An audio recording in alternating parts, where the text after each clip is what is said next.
Very fast.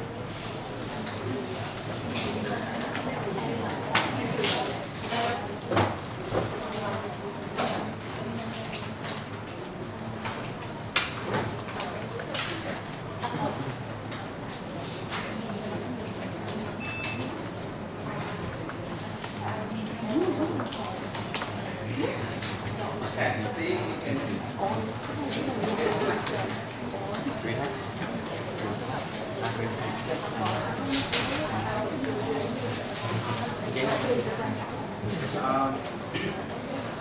last time we worked on what? TC, tertial comparison. And basically, what is it? This is the platform, the framework, based on which we can make comparisons. So remember the joke about typewriter and the banana. When you submit the essay, make sure that you do not compare banana with typewriter. We need to identify the TC. Always TC before the area of analysis. We then also discuss possible TCs at various linguistics level, from very low level like conventional phonology up to higher level like pragmatics and cultural linguistics.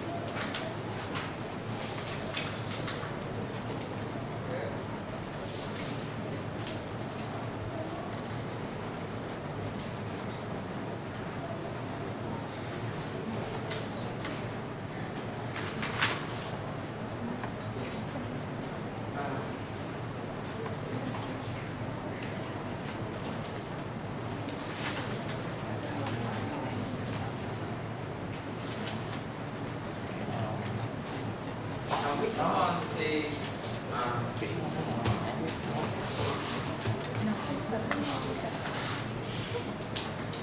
one of the most important topics of the course.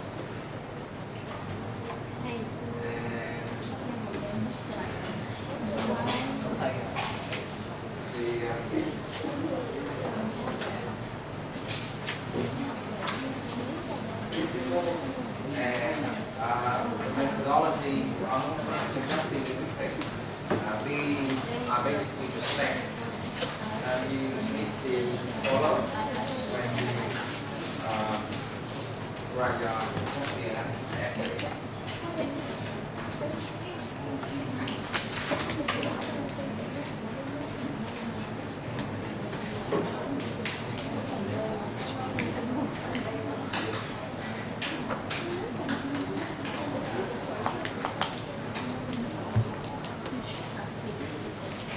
Now, there are basically 5 principles that you need to keep in mind when you conduct an analysis work. And all the 5 principles, are well discussed in Krasowski textbooks with plenty of examples and analysis. Before you compare any language aspects across 2 languages, you need to describe them as carefully as you can. We can't really compare both parts. So when you compare English vowel and Vietnamese vowels, for example, you need to describe the vowel track, the vowel system of the 2 languages. How many, let's say, how many single vowels exist in English? How many single vowels are there in Vietnamese? How many deep tones, are there in English, in Vietnamese? Then you can also describe the tract, which tone, the positions. You can also describe the sounds that exist in one language, but they do not exist in the other. I mean, they try to bring out as many points as you can. That's what I mean by describing meticulously. And obviously, in order to describe the languages carefully, meticulously, you need to have good command. To be able to use the language quite well. So this is the essential step and a very good step. If you go back to the essays, TPR Center from previous courses, you can see they always spend, a large part of their essays on the descriptions. Now later, for descriptions can be your own work. I mean, you can generate your own data, or you can collect data from the other people or the researchers. From your case, most of your essay, I only expect you to, do literature, review by, collecting data from other people, secondary data. The results of your descriptions are not necessarily presented in a separate part of the essay. So after the description, you summarize the results. It can be in English, and then you move on in describing Vietnamese, or you can describe Vietnamese and English side by side, like English monophone, Vietnamese monophone, English diphthong, Vietnamese diphthong, English diphthongs, we have diphthongs, so you can move with that layer on, to describe everything is about. Alright, so first thing we need to do is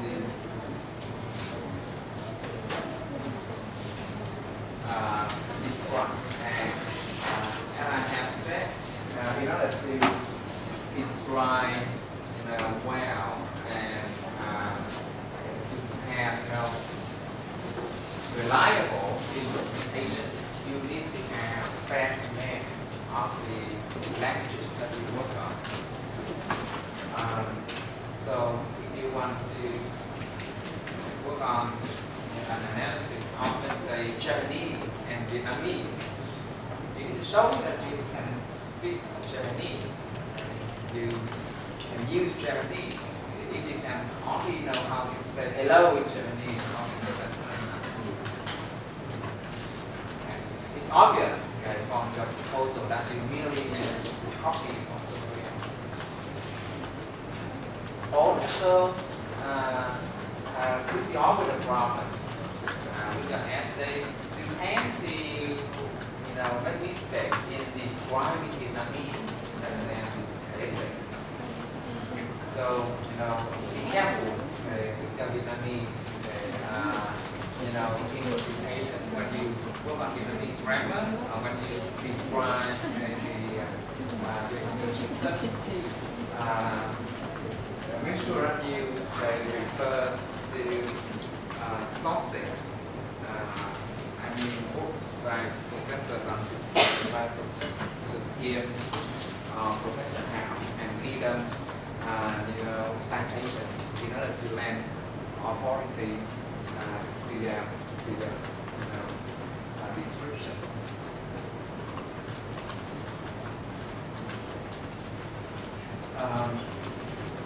So that's the first step. We describe the TC category from low down. The next principle is that, and we have already discussed this in the previous topic, we need to take a holistic view when we conduct our analysis. Do not on the forms only, refer to the meaning, refer to the context, and try to bring in things that are relevant. So if you really compare I and tôi in Vietnamese, it may not make much sense. And by referring to the whole pronoun system in Vietnamese, you can bring in all the cases to demonstrate how complicated the pronoun system in Vietnamese language can become. When you compare contrast the concept of metaphor like hat or idioms containing hat or the conceptualizations of our hat in English and in Vietnamese, phrasal verbs, idioms, and expressions. We need to take into account the culture of the East and the West, for example, the traditional culture. And there are quite a lot of differences. You'll be surprised to see that we do not have any idioms containing the idioms about hands, with the symbolic meaning of intent. In our culture, hand is not really used to talk about positions, whether it's first or last, đầu đuôi, đầu xuôi đuôi lọc, for example. So hand is Vietnamese idiom not really referred to the place or the positions in an event or in a sequence. While in English, hand is normally used to symbolize your wisdom, your intelligence. Now, so that's the case. And you can bring in discussion. And then you can carry on discussing the reason behind that. Traditionally, Vietnamese people believe that our intelligence is here. It's not much. In the vowel, it's not in the head. Sáng bụng sáng đạt. Sáng đạt. Bụng đầy chữ.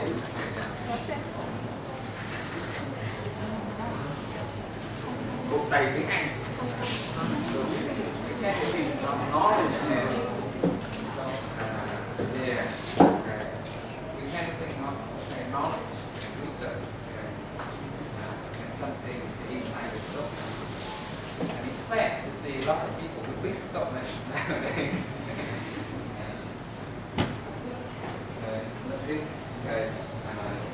It's not the knowledge. All right. Another thing you can bring it to this in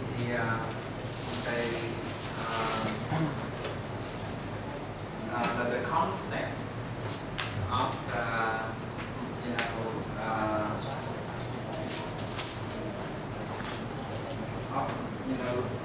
good physical appearance in the two cultures. In Vietnamese culture, we tend to tell about people's characteristics through the size of their face. Whether you have big face, small face, square face, old face, round face, pointed face, all those signs will be used to make interpretations about your personality. So it's very interesting to see that we have lots and lots of idioms containing face. But in English, you do not have that many idioms containing face. We have idioms in English to talk about your dignity, your pride, and lose face, save face, keep face.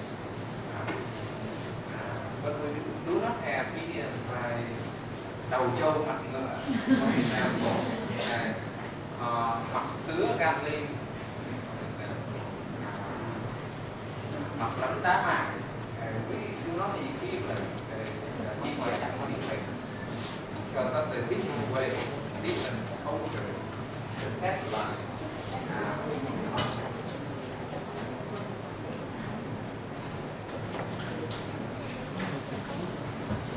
Alright, so that's principle number 2. We need to take a holistic view, okay, to have interesting and whole picture discussion, trying to avoid the formal approach. We focus only the concrete forms. The aspects that we need to take into account the communication context. So, for example, when you discuss this, in modern Vietnamese, phở nào, cơm thì phở nào. And you can also Google this and you see poem about cơm, phở. They have different connotations. Depending on the context.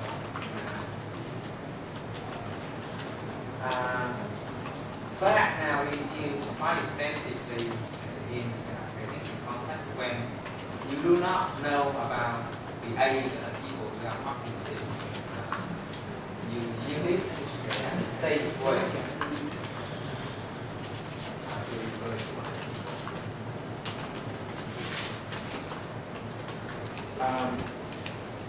Now, the next principle that you need to care about is the framework, the theoretical framework that you use in your analysis work. Make sure that you use the same theory throughout your essay. Why? Because you have already experienced this in language teaching. There are different theories, okay, to teaching the same, language aspects, and sometimes they are even conflicting. So you cannot, adopt, certain theory framework at the beginning when you work on Vietnamese, and then you switch to another framework when you work with English. That will be the case when you, simply read and copy other people. If you are not aware of the conceptual or the theoretical framework that they base their analysis on. So just to give several examples, when you choose a topic on, idioms, you need to decide whether you follow the structural framework or the cognitive framework. Because from the structural framework viewpoint, we cannot predict the meanings of idioms from the meanings of their, constituents or from the individual parts.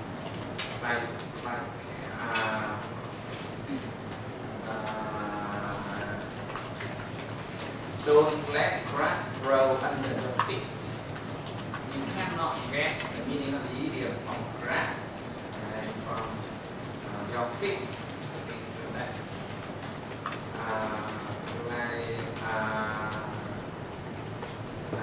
Out of sight, out of mind. You cannot guess the meaning of the idiom from sight or mind. However, the cognitive framework claims that actually you can predict meanings from the constituent parts. There is, a conceptual process inside our mind that helps us to decode the meaning of the idioms. So the basic layer of cognitive linguistics is that for lots of idioms, you can actually predict their meaning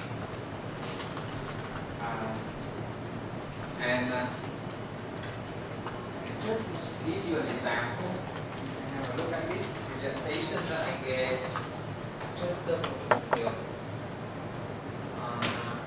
cognitive linguistics.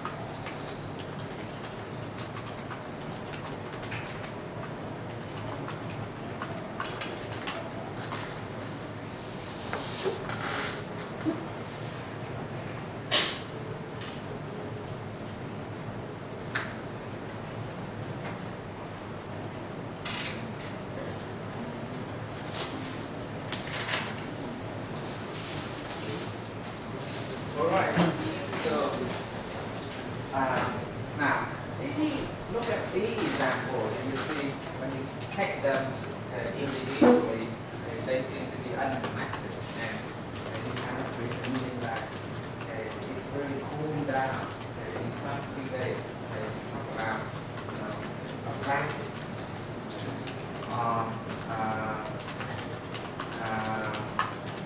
The economy has really hit that point. So things that in this case you consider as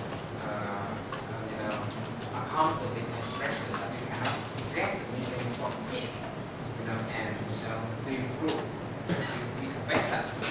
However, all of these idioms will somehow relate to this field, to our conceptualization of the world.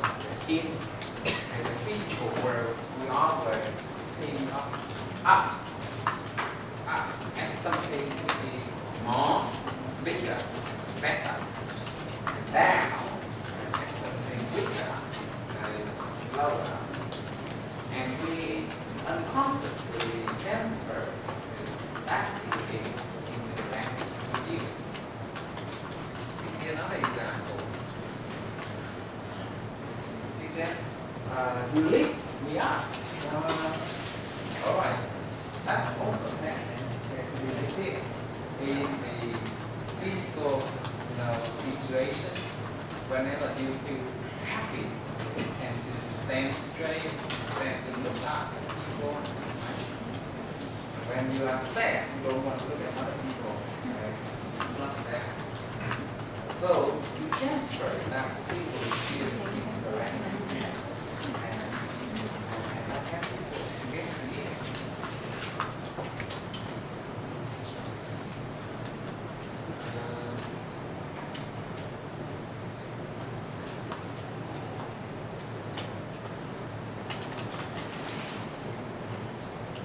Right? So if you look at these idioms, that and relationship, this marriage is on the rocks, and there is steaming its wheel for years. Now, you may claim that the well cannot, predict the meanings of these idioms. But all of this has to do with the way we think about marriage. In this case, marriage or love in a journey. So we use our conceptual domain of a journey in life to think about marriage. So in love and marriage, it's all like a journey in your life. But you start to look for somebody to travel with you, to quickly align destinations. And in that journey, sometimes be very smooth, things go very well. Sometimes it's on the rock. And sometimes in a journey, you just feel like you do not want to go to the same destination with your partner any longer. And at the time, you do not share the same goal in your life any longer. Same path. So, see, this is very different from the traditional views of the idioms, when we can always consider these idioms as, fixed, structure, and we cannot read the meaning. We need to learn by heart.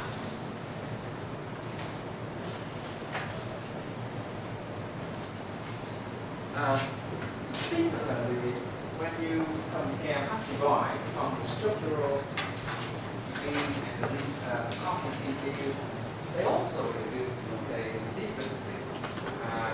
Structurally, we say the car hit the tree and the tree was hit the car.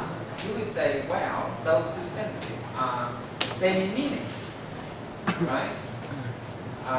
But cognitive and linguistics will say, no, they are not the same. Why? Because obviously the mental features that are created in those two examples are very different. The mental features are very different. When I say the car hit the tree, okay, the focus of your mental picture is the car. Yeah. Because when I say the car hit the tree, you automatically you focus your attention span to the car, the object. And so, in cognitive linguistics, we have the two different concepts, which is called the base and the profile. In this case, the car is the profile or the highlight, and the tree is the base. When you say the trees were hit by a car, it's the other way around. Okay, the tree becomes the highlight, the tree becomes the profile, and the car becomes the base. Because you have two different mental features. The meaning that actually, right?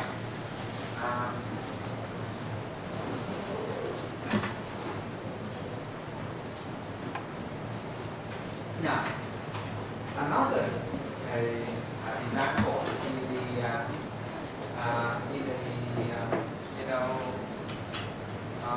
morphology theory of Bloomfield and Bodin.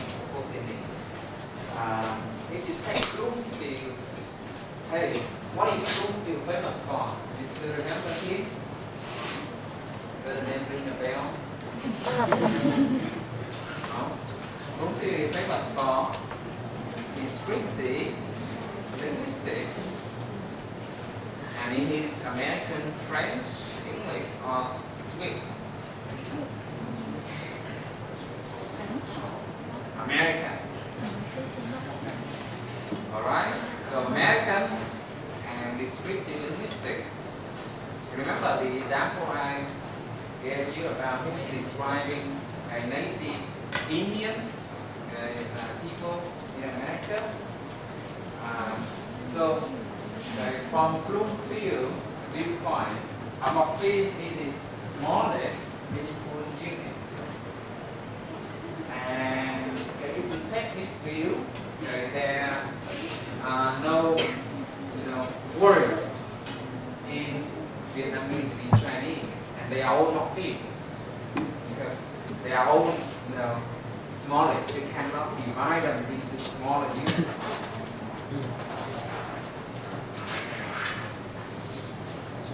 And then there are lots of morphemes. Okay? There are all morphemes. Now, Bodin will continue claim that morpheme is also the smallest meaningful unit, but this is within a word. And you get the morpheme by splitting words into smaller parts. So you can only get morpheme by splitting words into smaller parts. And if we take this view, then because we cannot split any Vietnamese words into smaller parts, we say that we do not have morphemes. We only have words. Right? So, principle number 4, we need to be careful about the theory that we use to describe the system that we compare. We need to be consistent. If you take two different frameworks to describe the same language aspect, it can turn out to be a disaster.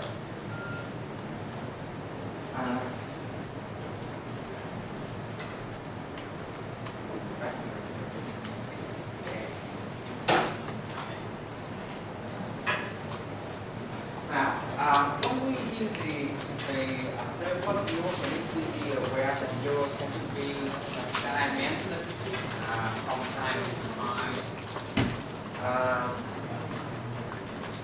One theory framework can work very well for this language, but not really so for others. For example, the SVO model is very good for English, for French, for Middle European languages, but it's not really the same case with Vietnamese. Right?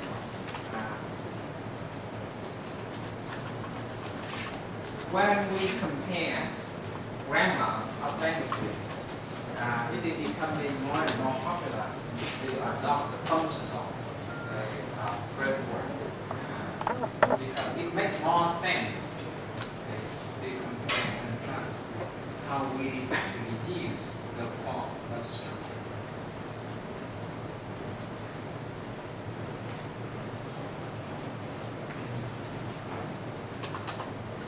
Now, the last principle is that the typology and the language family are important in your analysis. So when you compare, let's say, English and Vietnamese, it may be quite useful if you think holistically about the typological differences of the two languages, as well as the language families that they belong to. So if you are stuck at identifying the differences, similarity, you can start from that.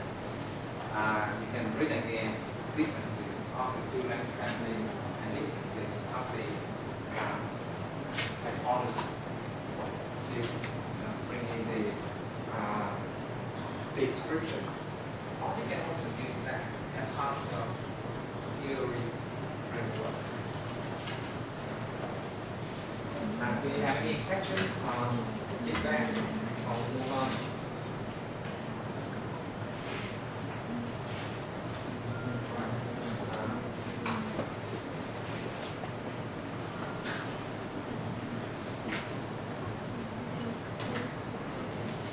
Yeah.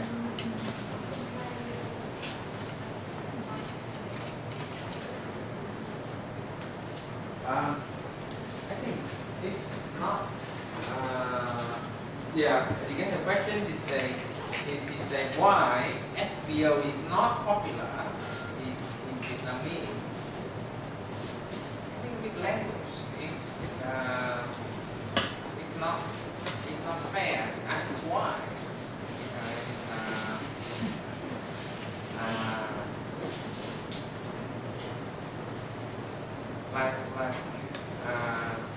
Why we say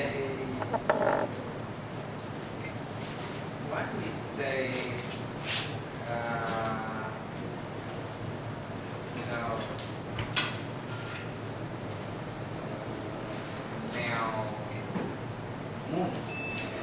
Why don't we say chó moon?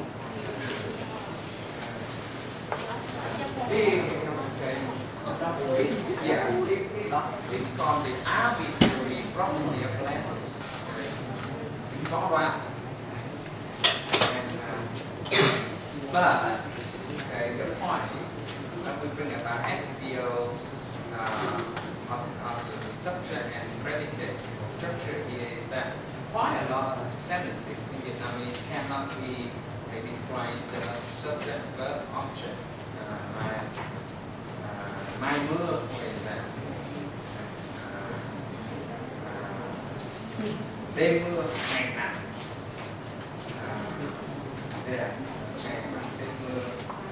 Tối mưa đông.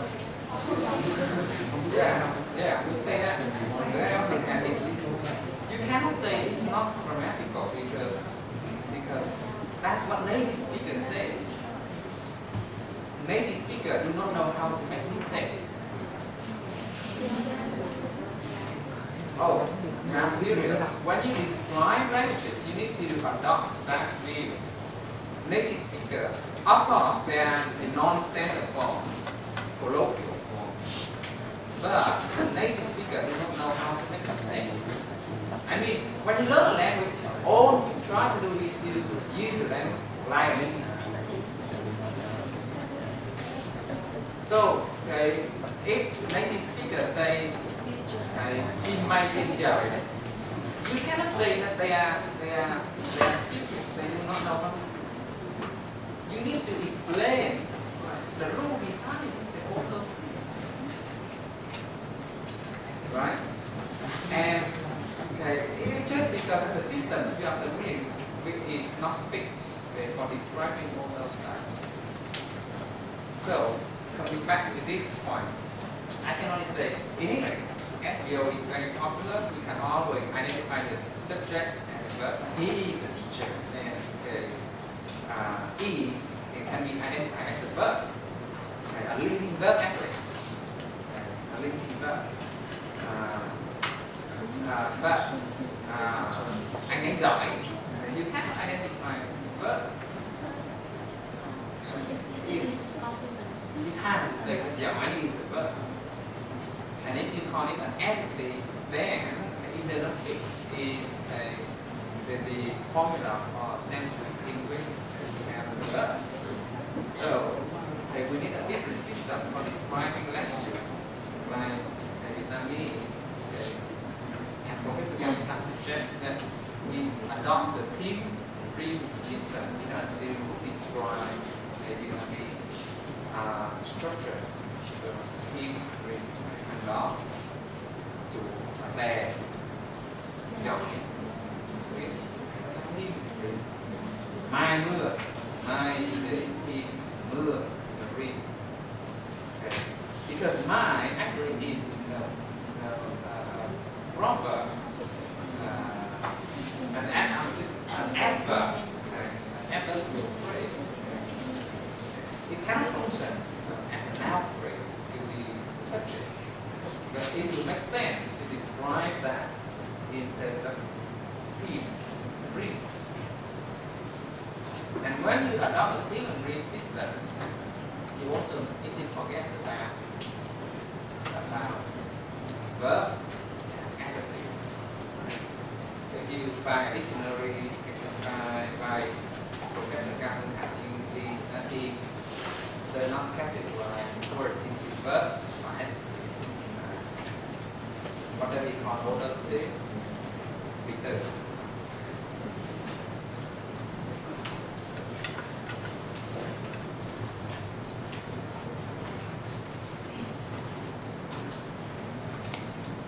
so do I answer the question? We cannot explain why we do not use SVO structure in Vietnamese. It's just because Vietnamese do not use SVO as often. And I'm very serious when I say that native speakers do not know how to make a mistake. That's considered as the top rule when you study languages. And why you study grammar? The grammar do not come before the old languages. Exist. Grammar are the collection of rules that describe how the speaker use the language. And because the language changes, those people who write the grammar book to help other people to learn the old languages also need to update the grammar books.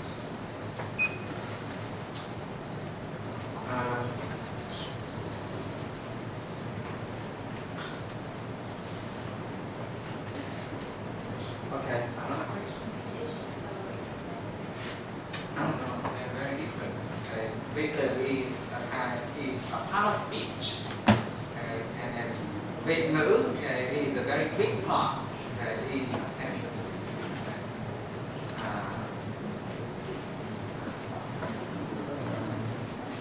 For example, học sinh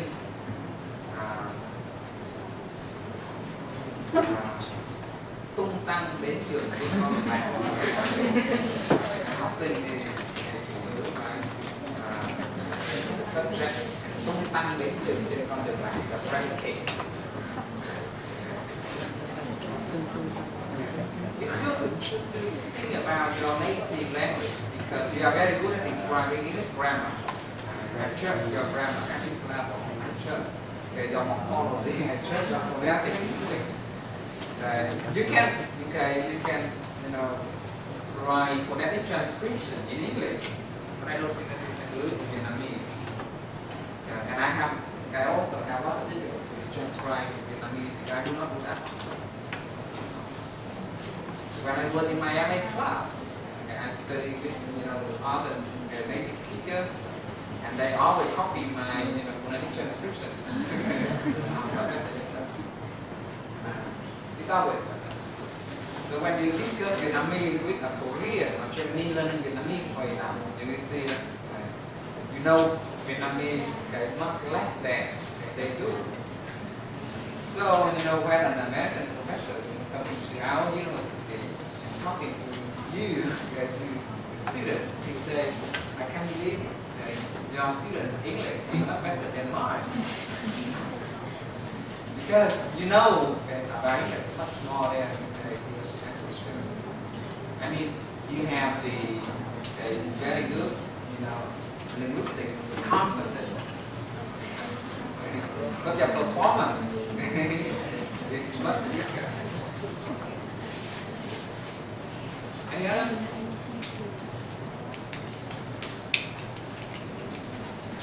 All right. Steps that we need to take when you write the essay. First, you describe, right? And as with the principle we have mentioned, we need to be consistent in the theoretical framework, and if possible, try to adopt a framework that is universal. I mean, a framework that is adopted widely, rather than a framework that you make it yourself. And it's task framework, for example. Then you juxtapose the two systems. To juxtapose to put them side by side, and you start thinking about that.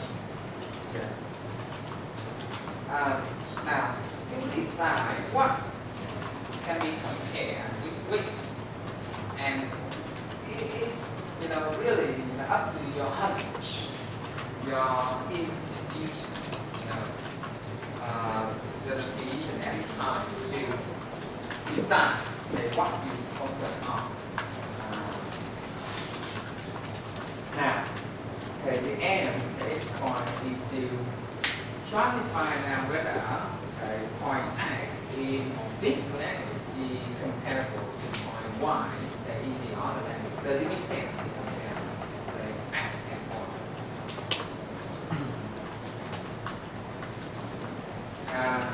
The next step is on comparison proper. They are all in practical skills.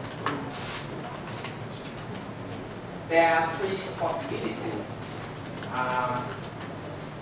You can find identical aspects in the source language and also in the transit language. So XCL1 is identical in some aspects with an equivalent identity L2. The other case is that they are totally different. XCL1 is different in some respect from an equivalent identity L2.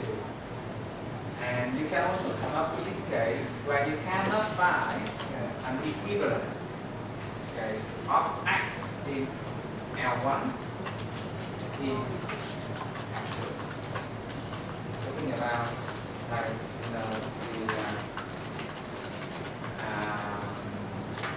the tense in English, you see that in English, but in practice, in form, to show temporal changes. also to show meanings, especially about time. While in Vietnamese, the verb never inflect, never form.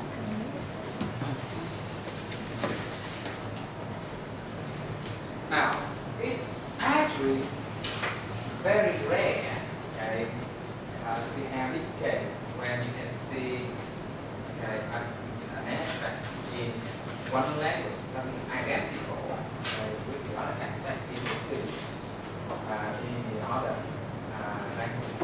Even if they are similar, when you go,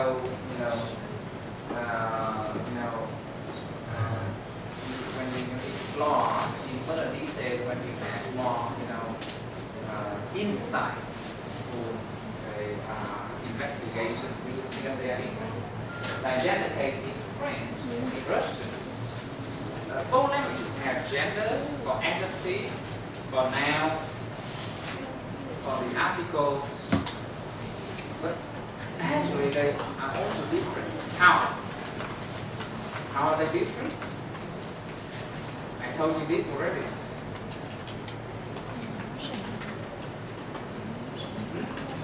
How? Does anybody know? In French, we have male and female. Yeah. And in Russian, yeah, you have the neutral gender. You have people or things that you cannot tell whether they are male or female. That's interesting. Our tenses in English and French. Okay, like the case of, past tense in English and passé composé in French. We discussed last time. Now, it's quite often to see this case where an aspect exists in one language but does not exist in the other. Tenses in English but not in French. Article in English and French but not in Russian. In Russian, the noun form, the noun form are inflected. I mean, they add suffixes to the noun in order to show the meanings of and la, le.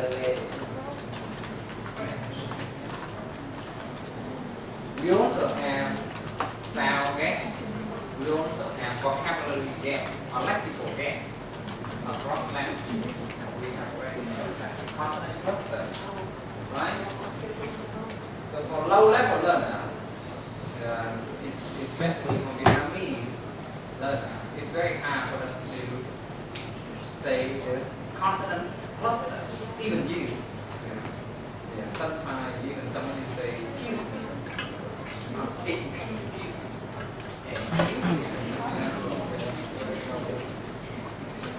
Just last night when I asked my baby to pronounce the word stapler, classroom object, she always say tabler. So I have to say tabler.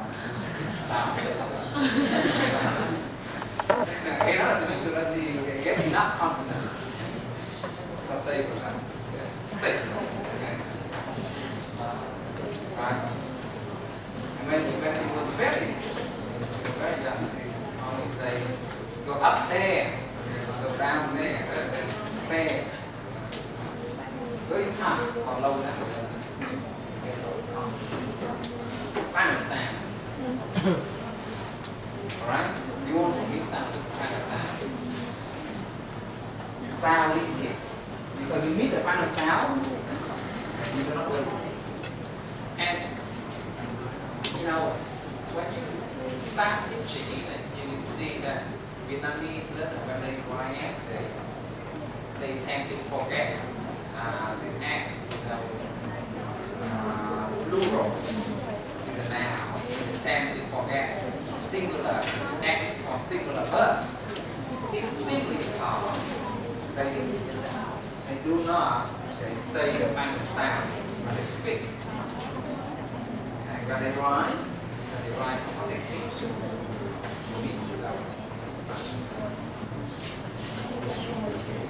Right. Now, we are going to start very soon. There are two basic approaches to writing an analysis. We can take the bilateral approach or the unilateral approach. Sometimes this is also called a multilateral approach when you work with 3 or 4 languages, but that's rare. So we call it bilateral approach. In the bilateral approach, we identify the TC and equivalent language aspects among languages. And this is the X in L1 and the X in L2. Now, the title for the essay or for the analysis would be normally domain X. For example, articles in English and French.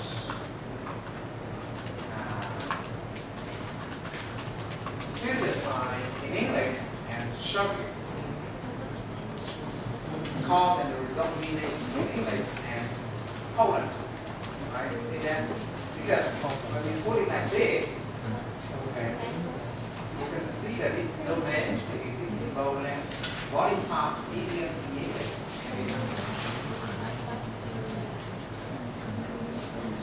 Why do we say it bilateral?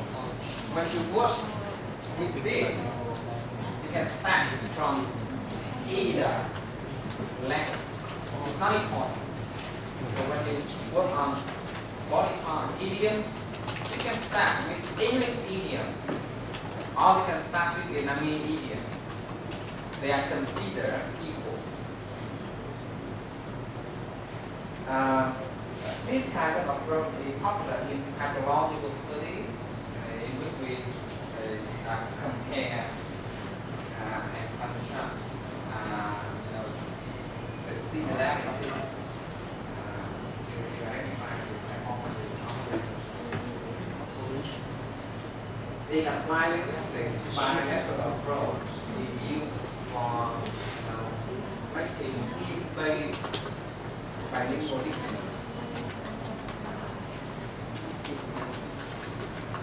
Like this, you want to hear a dictionary not to look up for words, but to enrich vocabulary. So,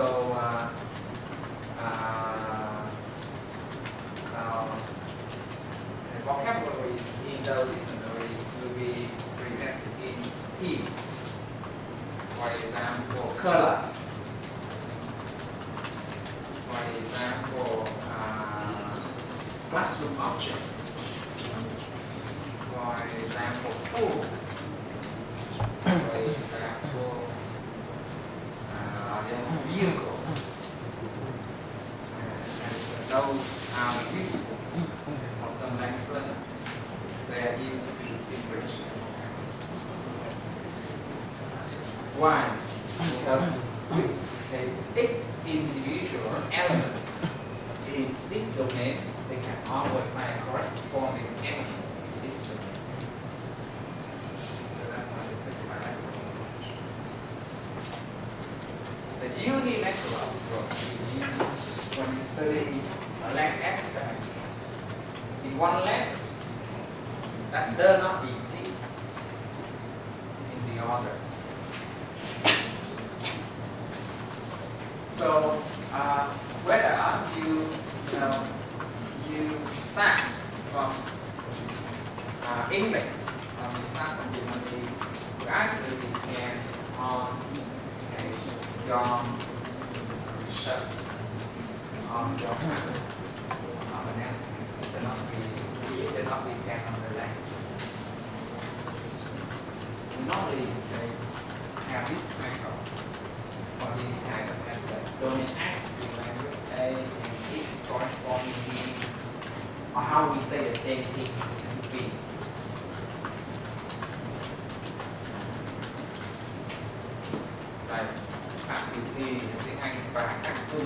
là tương đương. When we apply like that, our main focus will be on tenses.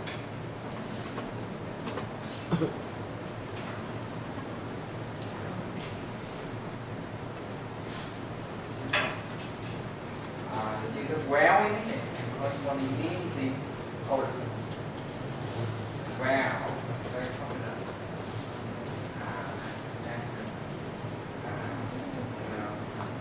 Different kind of power speech.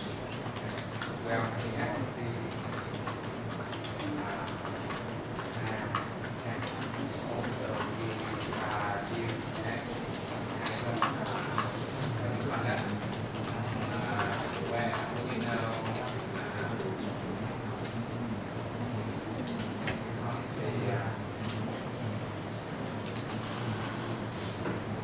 the function. Yeah, we call them the hesitating verbs. Hesitating verbs. We use the hesitant where. This one. So ý nghĩa của giới từ form trong tiếng Anh trong sự so sánh tương đương Anh câu hỏi đuôi trong tiếng Anh và các cấu trúc tương đương trong tiếng Việt. Right. Cấu trúc khi đọc tiếng Anh tương đương.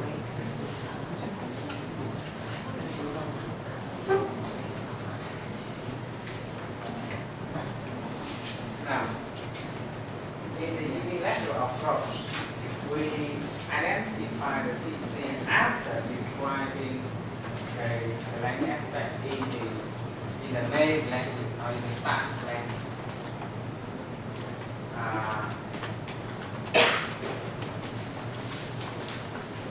In the applied linguistics,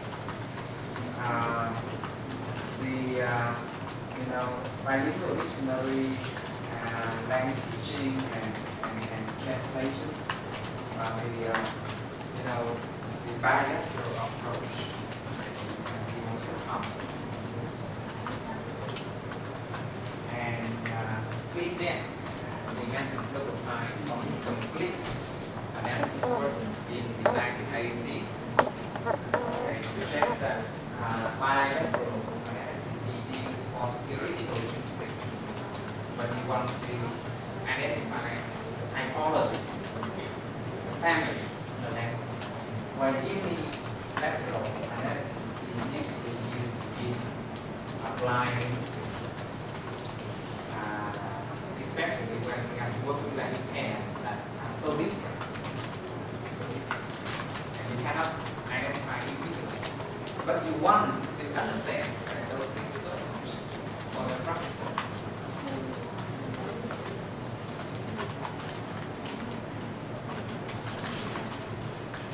All right. Any questions? And before we have some time for reading? I guess not.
When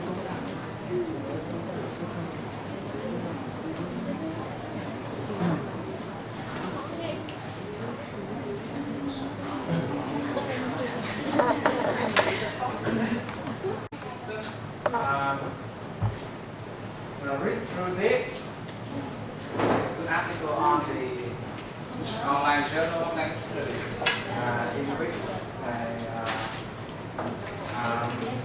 Malay and Malaysian and English are compared. So observe how they go through the steps, describing, juxtaposing, discussing, and then implications. So just see the layouts and see if they take the unilateral on the bilateral approach.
Okay. Apart from this article, there is also a simple essay that got very good score from student 2 or 3 years ago. For formation in English and Japanese. So you can also take a look at that.